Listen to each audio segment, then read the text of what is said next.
I know the kicker was Kudu on Sunday, but I'm going to tell you why it ain't all his fault. Let's hop into the bird bath.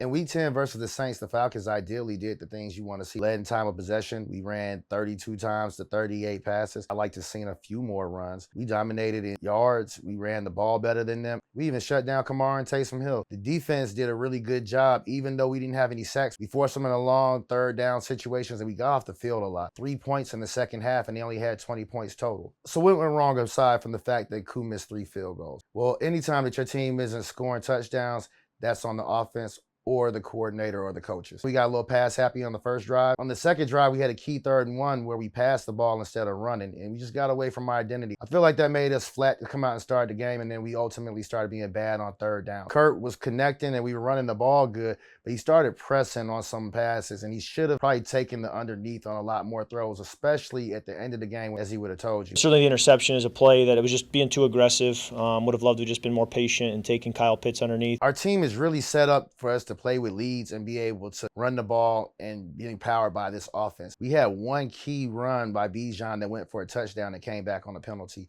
And then a couple plays after that, we had false starts and we had to settle for a field goal. This is one of those games with a division rival. These teams know each other very good, and they're going to play us hard. They wanted to beat us. People called this a trap game at first, but you know, your division rivals aren't trap games. You're not looking past these guys.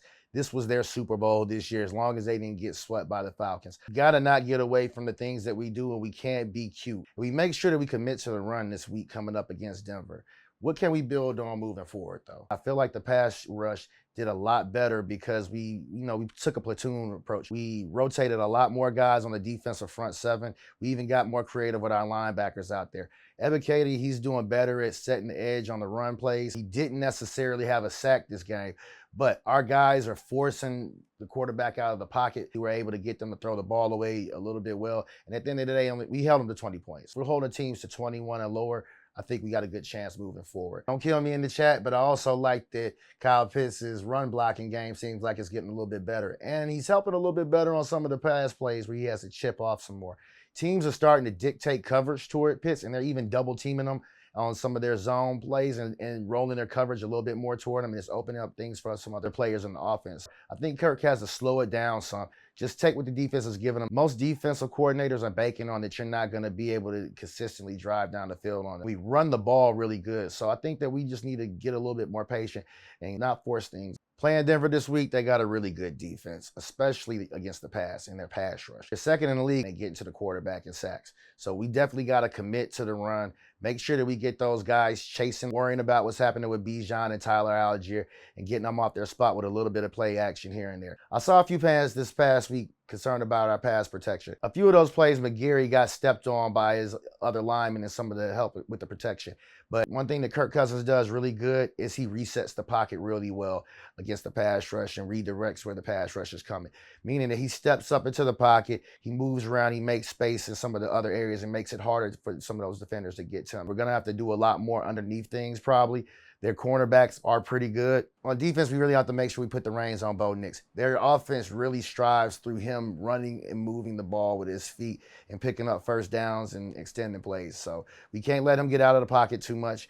They're all right running the ball, but it's primarily Bo Nix. He's a rookie, so I think we can actually mix it up and throw some things at them, but we got to stay contained on our pass rush. I look for us to really keep rotating our guys and take the platoon approach like we did with the front 7 this week. Keeping those guys fresher, getting as much as we can get out of them so we won't have any guys loafing as much. It was better to have him than not, but Troy Anderson didn't look like he was 100% in week 10.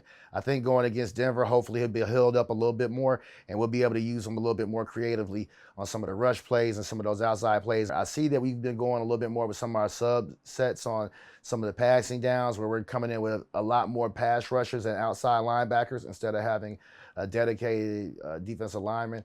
And it looked like it was effective in some cases. So I think we're going to have to find a good mix between the two of those. But I think this team is pretty good moving forward. We don't need to hit the panic button. I don't think we need to get rid of Koo either. He's won some really big games for us in the past. And if we get rid of him, who else do we go and get? We just go get some unproven person and expect them to be better than him? I mean, I'm okay with bringing in some competition and letting them know that it ain't sweet. But at the end of the day, I think he knows it ain't sweet out here. All these guys in the league know they can be replaced at any given time. But I think he's just a little bit in his head. You know, I don't think we need to make it any worse. I'm not saying we excuse it, but you know, your quarterback's got to go out here and score points for you as well, too. And if he has a bad day, we ain't getting rid of him. So give him a chance this week. He might even hit a long one for us this week or even hit a game winner. I think if we're disciplined against Broncos, we got a real good chance this week and the rest of the season. After we see some of the injury updates and practice reports this week, we'll get into a little bit of some of the keys and how I think that Denver's game will go against the Falcons as well, too. Bird Bath, Point Games, SEMO checking out. Peace.